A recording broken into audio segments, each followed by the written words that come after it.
ನಿಮ್ಮ skin type ಯಾವುದು ಅಂತ ಗೊತ್ತಿಲ್ಲ ಅಂದರೆ ನೀವು ಇಡೀ ಸ್ಕಿನ್ ಕೇರ್ ಮಾಡೋದೇ ವೇಸ್ಟ್. ಬಹುತೇಕ ಜನರಿಗೆ ತಮ್ಮ ಸ್ಕಿನ್ ಟೈಪ್ ಏನು ಅನ್ನೋದೇ ಗೊತ್ತಿರೋದಿಲ್ಲ. ಈ ಸ್ಕಿನ್ ಟೈಪಲ್ಲಿ 5 ಥರಗಳಿವೆ. ಮೊದಲನೇ ಸ್ಕಿನ್ ಟೈಪ್ ಬಂದು ನಾರ್ಮಲ್ ಸ್ಕಿನ್. ನಾರ್ಮಲ್ ಸ್ಕಿನ್ ಅಂದರೆ ಈ ಕಡೆ ಆಯಿಲ್ ಕೂಡ ಜಾಸ್ತಿ ಇರೋದಿಲ್ಲ, ಈ ಕಡೆ ಡ್ರೈನೆಸ್ ಕೂಡ ಜಾಸ್ತಿ ಇರೋದಿಲ್ಲ. ಸ್ಕಿನ್ ಬಂದು ಬ್ಯಾಲೆನ್ಸ್ಡ್ ಆಗಿರುತ್ತೆ. ಸ್ಕಿನ್ ಬಂದು ಡ್ರೈ ಸ್ಕಿನ್. ಡ್ರೈ ಸ್ಕಿನ್ ಅಂದರೆ ಸ್ಕಿನ್ ಫುಲ್ ಟೈಟ್ ಆಗಿರುತ್ತೆ and white flakes, makeup wear ಮಾಡಿದಾಗ ಕ್ರ್ಯಾಕ್ ಆ್ಯಂಡ್ ಸ್ಕಿನ್ ಪೀಲ್ ಆಗೋದು. ಸೊ ಮಾಯ್ಶ್ಚರ್ ತುಂಬ ಕಡಿಮೆ ಬಂದು ಆಯಿಲಿ ಸ್ಕಿನ್.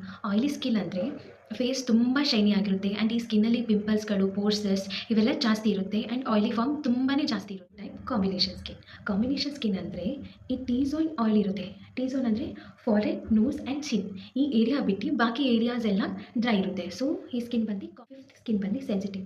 ಈ ಸೆನ್ಸಿಟಿವ್ ಸ್ಕಿನ್ ಏನಂದರೆ ಯಾವುದೇ ಪ್ರಾಡಕ್ಟ್ ಯೂಸ್ ಮಾಡಿದಾಗ ಸಡನ್ನಾಗಿ ರೆಡ್ನೆಸ್, ಇಚ್ಚಿಂಗ್ ಆ್ಯಂಡ್ ಫೇಸ್ ಎಲ್ಲ ರ್ಯಾಷಸ್ ಸ್ಟಾರ್ಟ್ ಆಗೋದು.